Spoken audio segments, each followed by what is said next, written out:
खुद तो हिल भी नहीं सकती भाजी। तो मर क्यों नहीं जाती? तू तो चाहती कि बस तेरे जो है ना गुलाम बने रहें और जिंदगी भर तेरी खिदमत ही करते रहें। ओफो, तेरा ये भी सही करना है, मुसीबत है। मैं मदद कर दूं?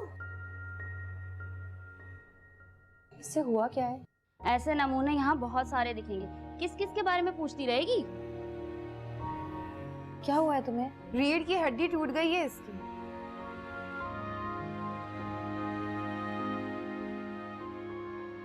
वो भी सर के नीचे से। भाई ने कारी करके मारा था, भाई से तो बच गई, मगर यहाँ पे 2 साल से जिंदा लाश बन के पड़ी हुई है। और ऊपर से इसके खाने पीने और इसके कपड़े बदलने का भी जिम्मेदारी हमारी है। सबकी बारियां लगती हैं, तेरी भी बारी लगेगी। खाना भी हजम नहीं होता है, बड़े बड़े जो इसका मैदा खराब हो गया है। पहले इसको वो ड्रॉप से दवाई मिलती थी, अब वो भी नहीं मिलती। तो दवाइयाँ आएंगी भी कैसे? सिद्दीकी की सारी दवाइयाँ गबन जो कर जाते, और दवाई का पूछो तो कहते कि अदालत से एनओसी नहीं मिला। झूठा कहीं था। मरती भी नहीं है, हम पर तो अजाब बनकर रह गई है ये। ऐसे नहीं कहते हैं। अरे क्यों ना कहे, जिंदा लाश से बेहतर है कि कब्र में दफन हो जाए, इसकी जान भी छूट जाएगी। मैं खुद को खुद से मार भी नहीं सकती, आप लोगों को बोलती हूँ, आप लोग भी नहीं मारते। आप ही एहसान कर दें मुझ पे। ऐसे नहीं कहते, ये सांसें अल्लाह ताला की अमानत है, उसका शुक्र अदा करो। ऐसी सांसें अगर अल्लाह पाक आपको देना, आप एक दिन भी जिंदा रहना गवारा ना करें। मैं तो बदबख्त हूँ, बदनसीब, जिंदा भी हूँ और इन सब पर बोझ बनकर शर्मिंदा भी। तुम किसी पे बोझ नहीं हो, किसी पे नहीं हो।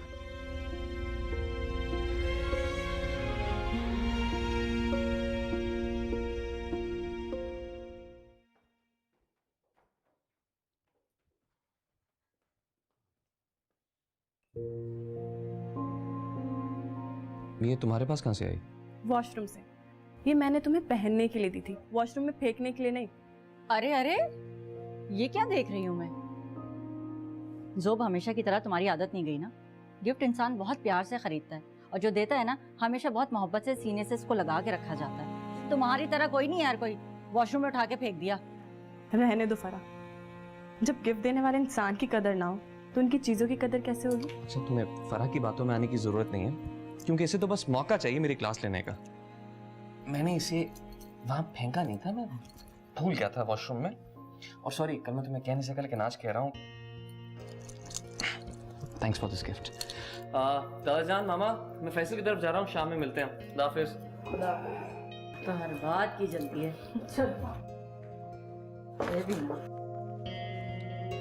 वाह निश्चय बेटी वाह, तुमने जोब को काफी बदल दिया है। तो उसके रवैये में तुम्हारे लिए भी काफी नरमी पैदा हो चुकी है। मेरा ख्याल शादी की फौरन तैयारी करना चाहिए। दादाजान, मुझे थोड़ा सा और टाइम चाहिए ताकि मैं जोब को मजीद बदल सकूं। नहीं बन्नी, टाइम है अब नहीं, मजीद इंतजार नहीं होता हमसे। शादी के बाद बदल लेना। मैं और बहू आज ही तुम्हारी माँ से बात करते हैं। मामा को तो कोई एतराज नहीं है, लेकिन आप सलमान भाई से बात कर लें। हाँ ठीक है, सलमान से बात करके डायरेक्ट किए लेते हैं फिर।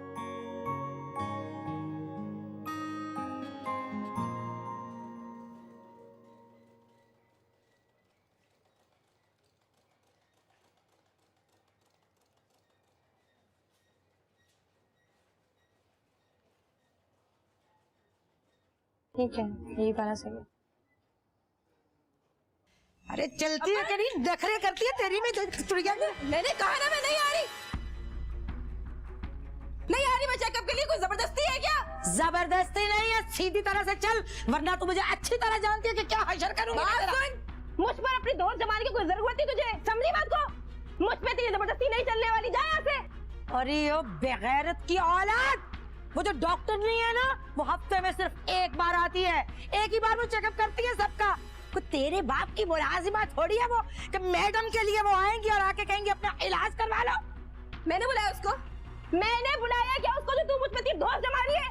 यहाँ पे और भी बहुत अपना मुंह काला करने वाली, जा उनका इलाज करवा, मेरे पीछे क्यों पड़ गई है तू? हाँ तू इस तरह से नहीं मानेगी, इस तरह से नहीं मानेगी। बहुत नखरे हो गए तेरे, जो घसीट के लेकर के जाऊंगी ना, फिर ही तू जाएगी तेरे को। तेरी छुरी में समझी? अगर अब मेरे साथ जबरदस्ती ना जान से मार दूंगी मैं तुझे। अरे अबे ये छुरी कहाँ से आई तेरे पास? मुझे पता था तेरी यही हरकतें रहेंगी। बावर्ची खान से लेके आई हूँ मैं ये छुरी, निकल दिया यहाँ से, बताऊँ तुझे? अरे परे हट, कभी नहीं कहीं की बहुत चर्बी चढ़ गई है ना तेरी आंखों पे। देख क्या हशर करवाती हूँ मैं तेरा, और तेरे को देख जरा क्या करती हूँ। लुकी कार, तेरी दोस्त मेरे ऊपर नहीं चलने वाली, समझी बात को? छोड़ तमाशा लगा हुआ यहाँ पे, अपने अपने काम करो जाके। चिमटा में बाजिया भाई यहाँ पे तो। बात क्या है? दफा करो, ये तमाशे तो यार रोज होते रहते हैं। चलो हम सब अपना अपना काम करें।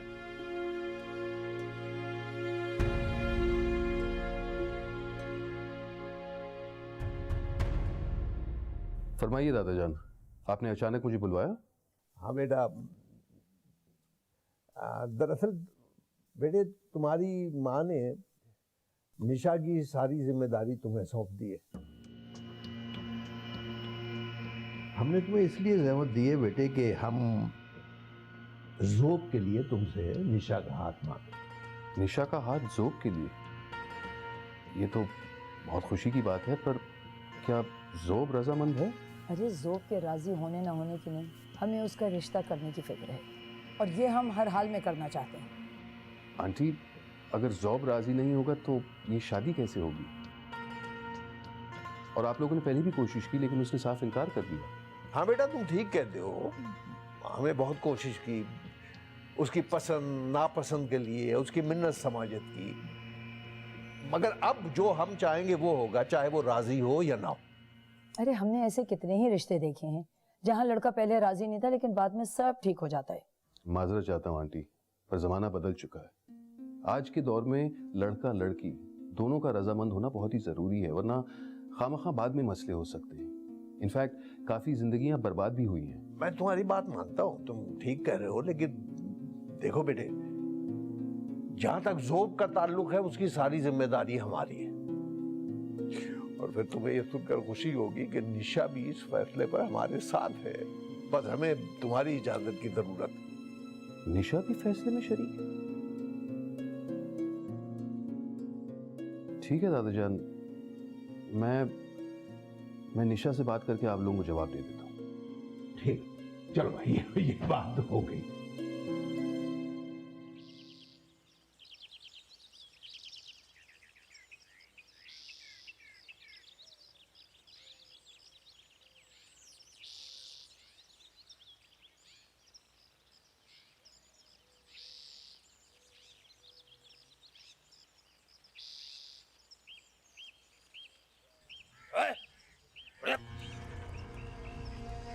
बेगैरत बेहया इंतजामिया की औरत पे हाथ उठाती है, छुरी दिखाती है उसे। अरे तूने अपने बाप का राज समझ रखा है। जो मेरे साथ गलत करेगा उसको मार दूंगी मैं, आंखें नोच दूंगी मैं उसकी। अब किसी के इशारों पे नहीं चल सकते। जबान लड़ाती है मुझसे, ये जबान जो है ना, ये मैं पकड़ के खींच लूंगा। इसको तू अच्छी तरह जानती है। अबे जा जा, बहुत जानती हूँ मैं तुझे और तेरे चमचों को भी। अपनी इन दो आंखों से देख चुकी हूँ मैं।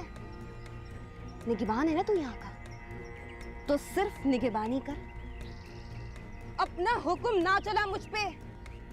जेल में नहीं हूँ मैं।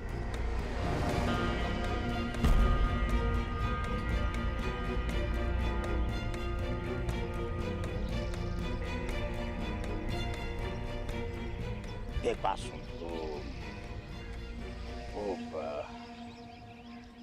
तेरी ये जो गुस्ताखी है ना,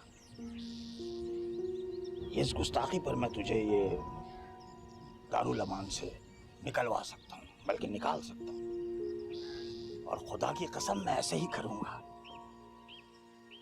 और फिर पता है क्या होगा तेरे साथ?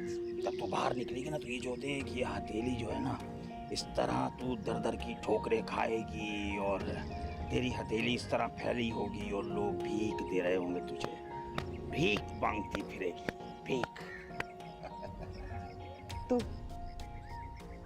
तू मुझे यहाँ से नहीं निकाल सकता,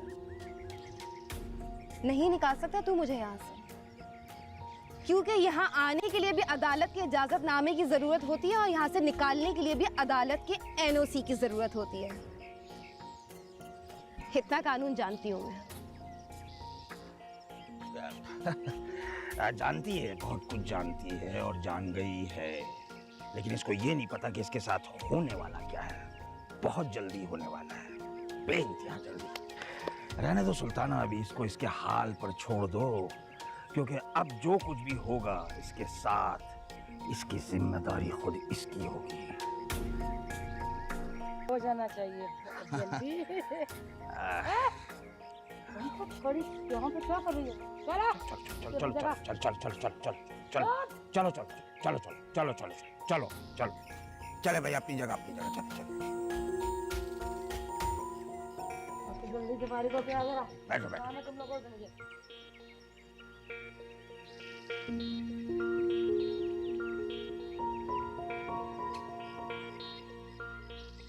Are you mad, निशु? तुम्हें अंदाजा भी है तुम क्या करने जा रही हो? मैं सब जानती हूँ भाई, मैं कोई बच्ची नहीं हूँ। पर ये करने से पहले कम से कम ज़ोब तो अग्री हो जाए। अगर उसको अग्री करना होता ना तो वो सालों से हो चुका था, मैं उसके पीछे यूं भटक ना रही होती। निशु, शादी ब्याह दो दिलों की रजामंदी से होता है। तुम दादा जान की बात में आके खुद के साथ भी ज्यादती कर रही हो और ज़ोब के साथ भी। भाई मैं सिर्फ इतना जानती हूँ कि मैं किसी भी हाल में ज़ोब को नहीं खो सकती, और मेरे पास एक वाहिद तरीका है जिसमें दादा जान और आंटी भी मेरे साथ हैं। शादी के बाद ज़ोब को मुझसे प्यार हो जाएगा, मुझे खुद पर पूरा कॉन्फिडेंस है। लेकिन अगर मेरी ज़ोब से शादी नहीं हुई ना तो फिर मैं कभी किसी से शादी नहीं करूँगी। लंदन वापस जाकर फिर कभी यहाँ वापस नहीं आऊँगी। मेरी समझ में नहीं आता, अगर वो तुमसे अब प्यार नहीं करता है तो शादी के बाद तुमसे प्यार कैसे करने लगेगा? जरा सोचो प्लीज।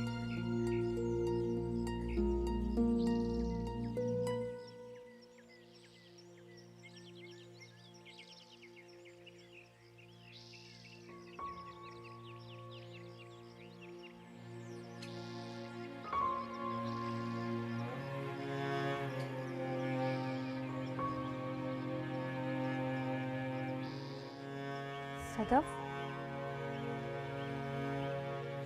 तुम क्या बीमार हो? क्या हो गया बीबी? ठीक हूँ मैं। और कहाँ से बीमार लग रही हूँ मैं तुम्हें? तो फिर उस वक्त जब लेडी डॉक्टर ने तुम्हें चेकअप के लिए कहा तो तुमने मना क्यों किया? क्योंकि ऐसा 3 बार पहले भी हो चुका है। पर इस दफा ऐसी कोई बात नहीं है। तो ये बात भी कोई औरत खुद से नहीं जानती कि उसको कब किसी लेडी डॉक्टर की जरूरत है या नहीं। मतलब तुम शादीशुदा हो? शादीशुदा औरत अपने मियाँ के घर पर होती है, क्यों दारुल अमान में नहीं होती। और वैसे भी तुम इतनी मासूम क्यों बन रही हो, जैसे तुम्हें कुछ पता ही ना हो। मुझे वाकई कुछ नहीं पता, इसीलिए तो तुमसे पूछ रही हूँ कि क्या बात है। मुझे यहाँ की हकीकत तो बताओ। तुम्हें यहाँ की हकीकत खुद पता चल जाएगी। खैर अभी तो चलो, खाने का वक्त हो गया है। अगर देर से गए तो खाना खत्म हो जाएगा। अपनी लाइन में खड़े होना बहुत ज़रूरी है। चलो।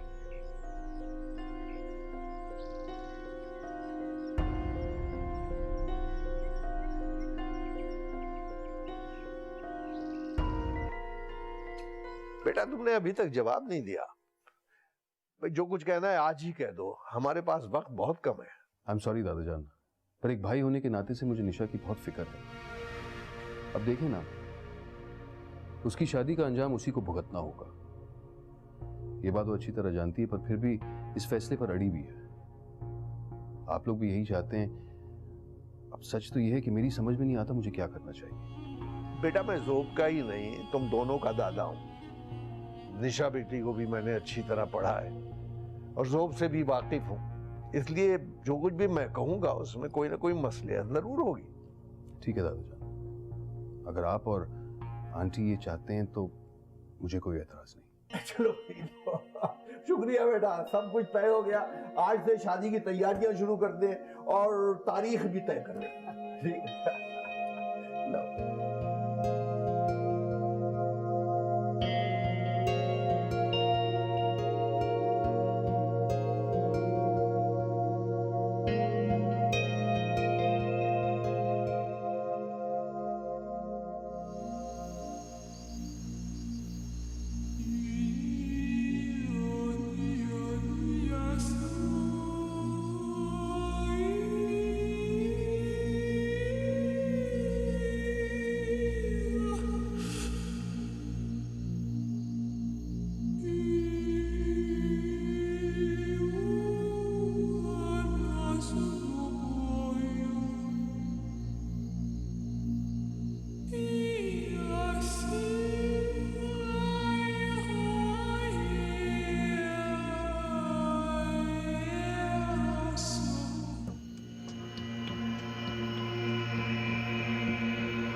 सब सो रही है तो ये लड़कियां आधी रात को कहाँ जा रही है? यहाँ से वो कुछ ऐसा है जो मैं जान नहीं पा रही।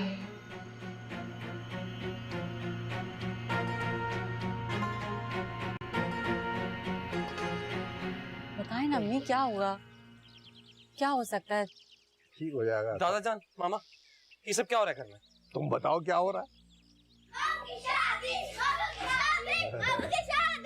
आप लोग मुझसे पूछे बगैर मेरी शादी तय कर रहे हैं और मुझे बच्चों के जरिए पता चलता है।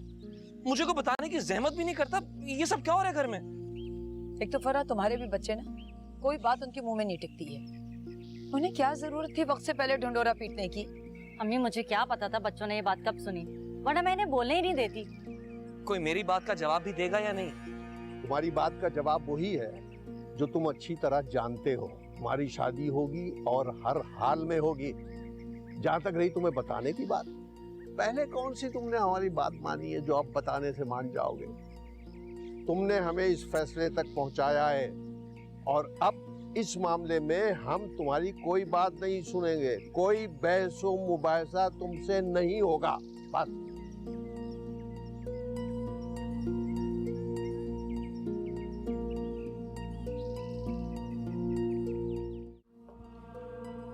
क्या तुम्हें पता है कि तुम्हारी और मेरी शादी कराई जा रही है?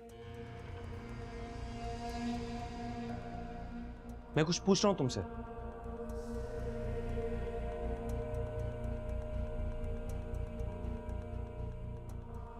हाँ पता है। तुम्हें भी पता है? और तुमने भी मुझे नहीं बताया? हाँ, क्योंकि दादा जान और आंटी नाराज हो जाए। What nonsense! उनकी नाराजगी से ज्यादा तुम्हें इस मिसमैच शादी की टेंशन होनी चाहिए। तुम अच्छी तरह जानती हो कि मैंने तुम्हें कभी लाइफ पार्टनर की नजर से नहीं देखा। हमेशा एक कजिन, एक दोस्त की नजर से देखा है। और इस मामले को लेकर पहले भी हमारे दरमियान नाराजगी रह चुकी है। अगर तुम चाहती हो कि मजीद नाराजगी ना हो तो तुम्हें शादी से इनकार करना होगा। तुम्हें आज ही मामा और दादा जान को बताना होगा कि तुम्हें शादी नहीं करना चाहती। उन्हें समझाओ कि शादी नहीं उन्हें रास आएगी और नहीं तुम्हें।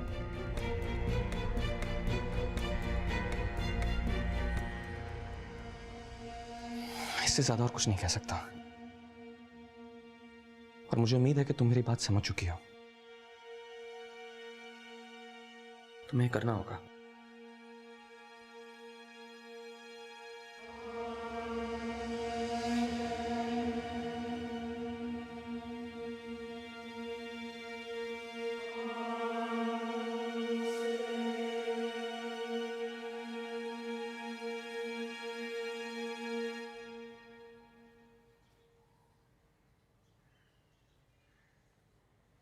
ऐसे क्या देख रही हो?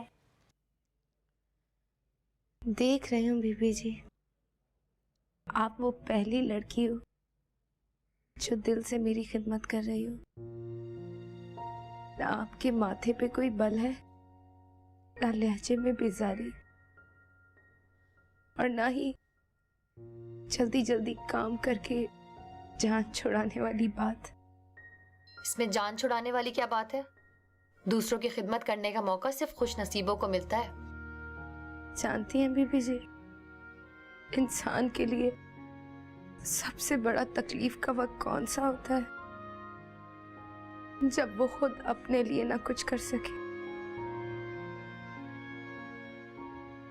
दूसरे उसका गंद साफ करें,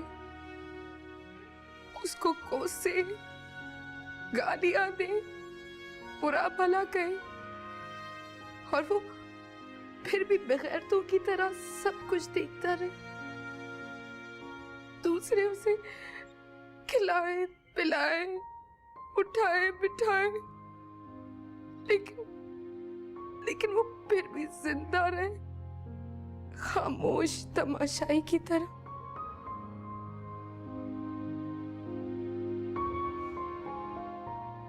आ जाइए डॉक्टर साहब आ जाइए। चल भी हट बाहर चल।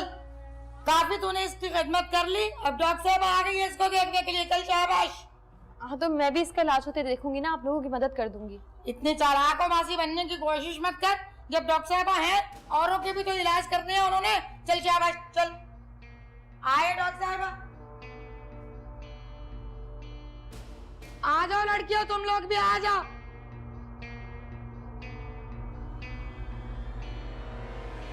तू यहाँ खड़ी क्या कर रही है? सुनाई नहीं देता? मेरी हो गई है क्या? चलो जी, चलो शाबाश, चलो चलो चलो।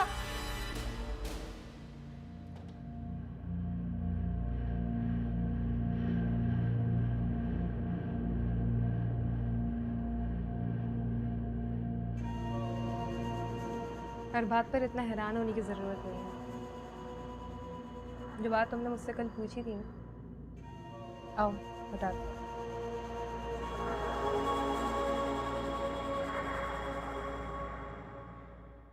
ये जो दो लड़कियां अंदर गई हैं ना, ऐसे ही नहीं गई हैं, अपने ऐप छुपाने के लिए गई हैं। How can you say this? अरे भाई, कहाँ से आ गई तू इतनी अंग्रेजी बोलने वाली यहाँ पे?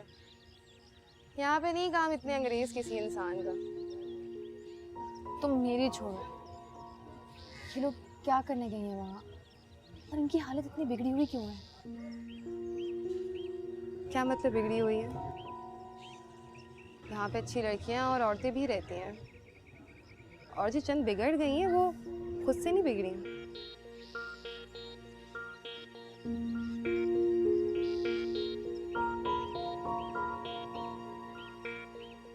बेटा तुम अभी से इतनी परेशान हो तो ये आगे चल के कैसे चलेगा सिलसिला? आंटी, ज़ोब मुझ पर दबाव डाल रहा है कि मैं आप लोगों को मना कर दूं। मुझे तो कुछ समझ नहीं आ रहा, मैं बहुत कंफ्यूज हूँ। बेटा तुम उसको बोलो कि तुमने मना कर दिया है, हम लोग नहीं मान रहे, और ये जाहिर करो कि ये सब कुछ तुम्हारे बस में नहीं है।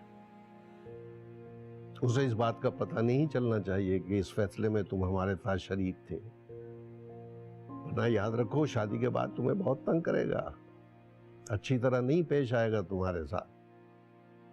बाकी सब अल्लाह पे छोड़ दो।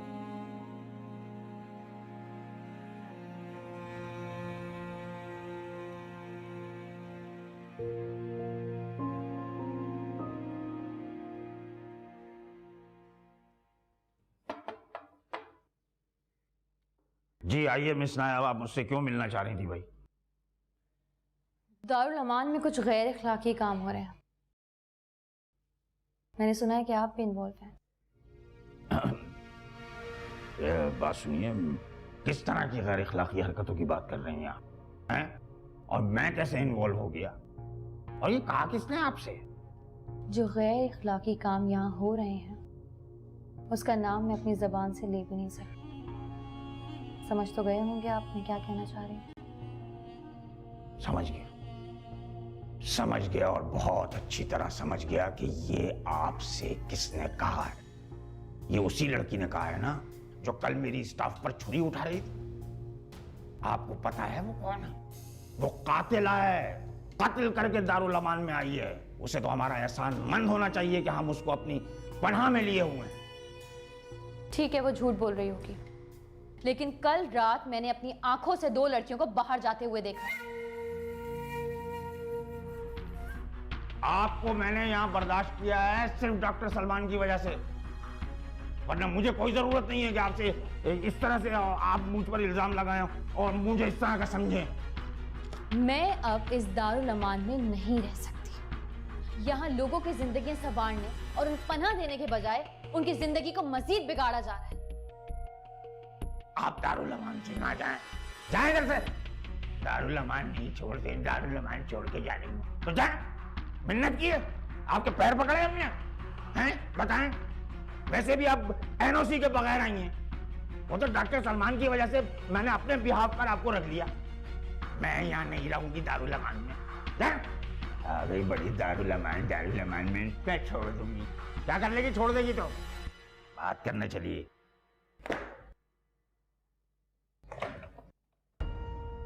सुल्ताना, ये क्या सबको पता चलता जा रहा है यहाँ की? हाँ, वो डॉक्टर सलमान वाली नायाब मुझ पर आकर हमले कर रही है। उसको कैसे पता चल गई सारी बातें करने? मैं उसको संभाल भाई, नहीं तो तू और मैं दोनों अंदर हो जाएंगे। हाँ, जेल हो जाएगी। संभाल उसको, सब पता चल गया उसे। हाँ।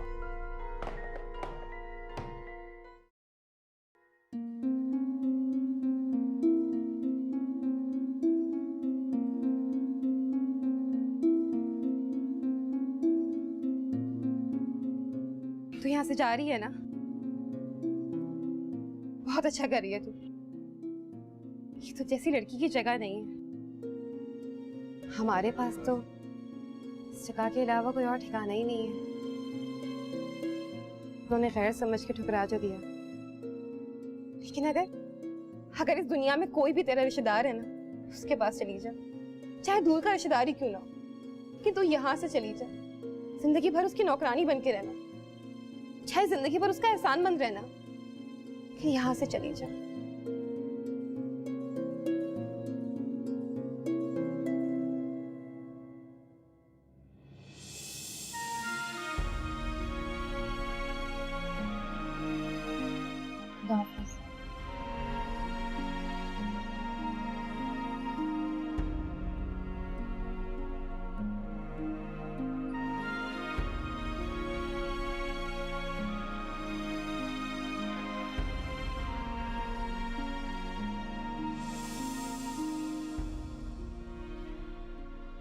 तुम्हें क्या बताऊं, इस दुनिया में तो मेरा भी कोई अपना नहीं है।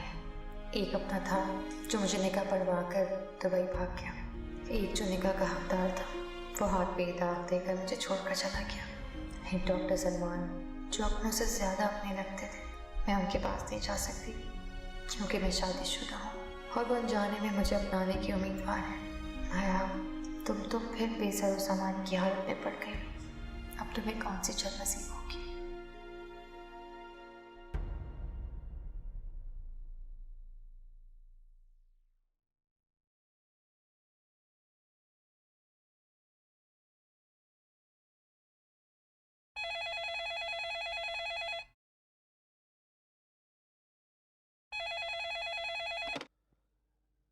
Hello, Siddiqui speaking. अस्सलाम वालेकुम सिद्दीकी साहब, डॉक्टर सलमान बोल रहा हूँ। जी डॉक्टर साहब, पहचान गया सर, आपकी आवाज़ पहचान गया। शुक्रिया। मैं जानना चाह रहा था कि मिस नायाब कैसी हैं?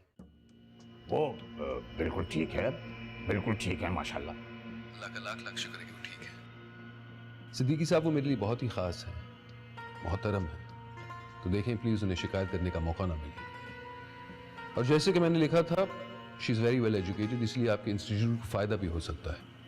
जी जी डॉक्टर साहब, आप बेफिक्र हो जाएं। मैंने उनको लेडी मैनेजमेंट में पेशकश भी की है। गुड, इंशाल्लाह आप उन्हें अच्छी पोस्ट पर रखेंगे और सैलरी की फिक्र ना करें। हर महीने मैं वो अलहदा भिजवा दूंगा ताकि दारुल अमान के बजट पर बोझ ना पड़े। एनीवे, मैंने बस मिस नायाब की खैरियत पूछने के लिए फ़ोन किया। वो ठीक है ये जानकर तसल्ली मिलती है। मैं आपसे बाद में बात करता हूँ। जी जी बिल्कुल। खुदा हाफिज डॉक्टर साहब जी, खुदा हाफिज।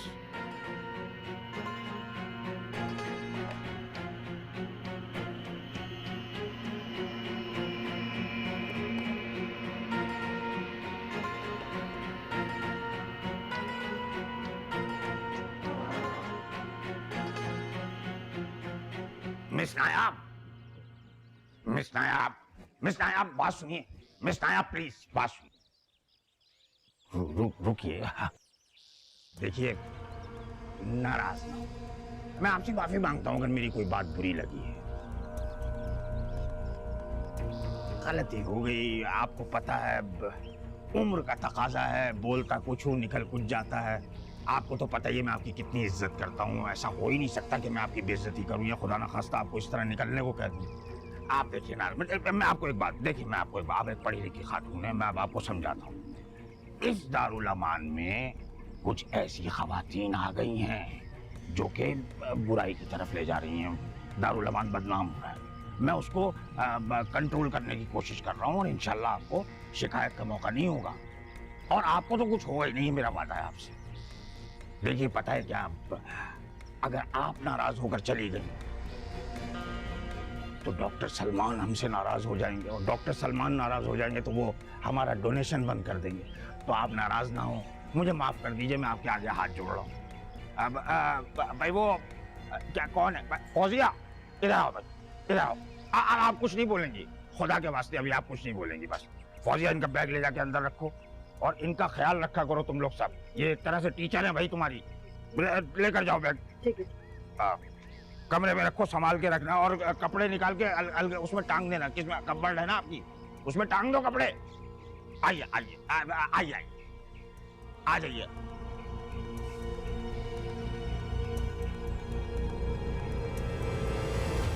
हमने आपका हॉल तो देख लिया है और पसंद भी आया है, लेकिन एक चीज़ का ख्याल रखिएगा कि हमारे मेहमानों को खाने के वक्त कोई तकलीफ ना हो।